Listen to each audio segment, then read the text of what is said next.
Welcome to Phrase by Phrase, where we are studying the Bible one phrase at a time. And today we're looking at James chapter 1, verse 14e.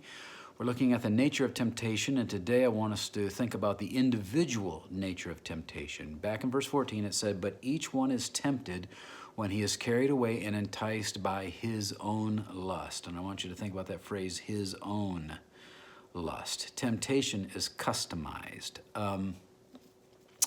I had the chance to go to Africa a number of times, and on one of the trips that I took, I remember I was staying at the mission house, and outside the window was this huge pile of garbage. It was they didn't have, garbage truck service in this village, so that's where all the garbage was brought and dumped.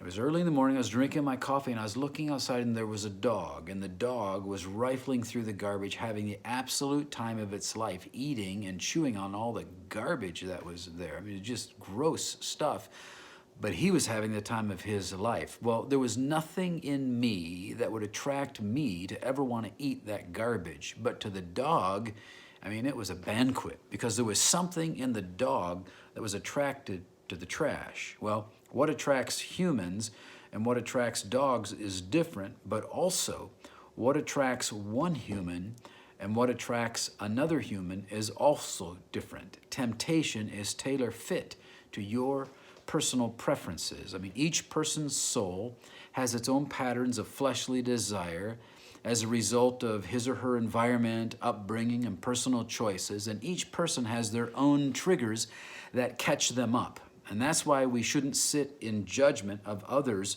when they sin. We may not be tempted by the things that trapped them, but we must not judge the splinter in their eye when we have our own logs to worry about. That's why Galatians chapter 1, verse 6 says, "Brethren, even if anyone is caught in any trespass, you who are spiritual, restore such a one in a spirit of gentleness, each one looking to yourself, so that you too will not be tempted." Now, that doesn't mean that we will be tempted with the same sin, but our condemning pride can blind us to our own weakness, which leaves us unguarded and vulnerable. And so it's important to understand our individual attractions and weaknesses so that we can be prepared to flee what we may recognize as the possibility for temptation, but also so that we don't judge others who are around things that would attract them, but don't necessarily attract us.